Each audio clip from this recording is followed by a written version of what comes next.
Indonesia diprediksi jadi kekuatan ekonomi terbesar keempat di dunia pada 2050. Ahli strategi Australia memperingatkan bahwa negara mayoritas Muslim tersebut akan menjadi ancaman bagi Canberra, bahkan lebih mengancam ketimbang China. Profesor Hugh White, ahli strategi dari Australian National University, ANU, telah membahas perkembangan kekuatan ekonomi Indonesia ini dan ancamannya bagi Australia dalam esai utama untuk edisi terbaru majalah Australian Foreign Affairs. Indonesia, tetangga sebelah kita, akan berakhir menjadi negara yang sangat kaya dan karenanya sangat kuat. Dan kita belum benar-benar memikirkan apa yang harus dilakukan, kata Profesor White dalam program The World ABC.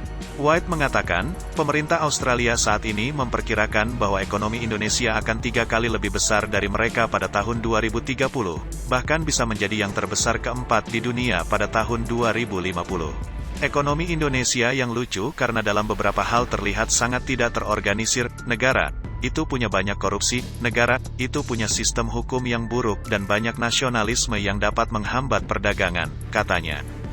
Tapi faktanya adalah bahwa untuk waktu yang lama sekarang, ekonomi negara itu telah tumbuh rata-rata 5 atau 6% per tahun, dan sepertinya tidak ada banyak alasan untuk tidak mengharapkannya terus melakukan itu. Profesor White mengatakan, ada 2 cara utama untuk melihat pertumbuhan Indonesia, sebagai ancaman potensial, atau sebagai aset strategis yang potensial di wilayah di mana dinamika kekuasaan mulai bergeser ke China. Kami secara tradisional melihat Indonesia sebagai tetangga yang sangat sulit, sangat dekat dan berpotensi jadi ancaman bagi Australia, katanya.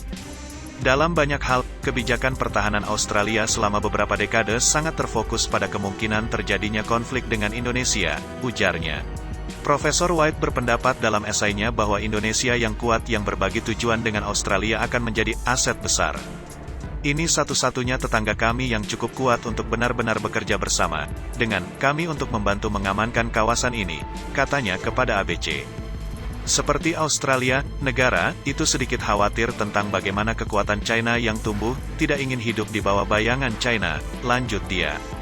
Awal tahun ini Indonesia menandatangani sebuah komunike dengan India yang menekankan pentingnya wilayah Indo-Pasifik yang berbasis aturan. Hal itu ditafsirkan oleh banyak pihak sebagai reaksi terhadap kekhawatiran atas tindakan China di Laut China Selatan. Indonesia tidak memiliki perselisihan teritorial dengan China di Laut China Selatan, namun China mengatakan kedua negara memiliki klaim yang tumpang tindih di perairan tersebut, tepatnya di perairan Natuna. Indonesia mengatakan, perairan Natuna adalah bagian dari zona ekonomi eksklusifnya. Di kawasan itu, Indonesia pernah terlibat bentrok dengan China beberapa waktu lalu.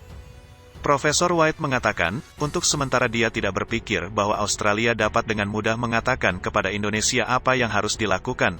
Percakapan yang lebih berkelanjutan antara Canberra dan Jakarta mengenai kepentingan bersama mereka akan menjadi langkah yang penting.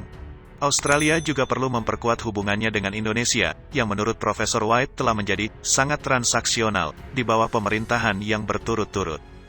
Hubungan dengan Indonesia bisa lebih penting daripada hubungan lain yang kami miliki dalam membantu kami mengelola kebangkitan China dan perubahan di Asia yang akan dibawa, katanya.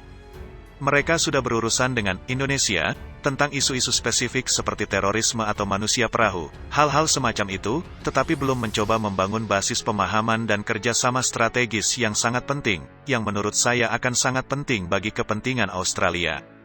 Departemen Luar Negeri dan Perdagangan, DFAT, Australia menyatakan, Indonesia adalah salah satu mitra bilateral terpenting Australia.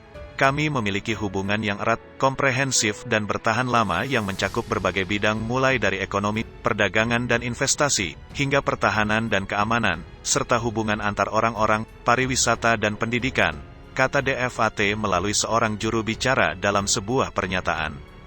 Menteri Luar Negeri akan mengunjungi Indonesia bulan depan, menegaskan kembali pentingnya hubungan dan potensinya untuk tumbuh lebih jauh.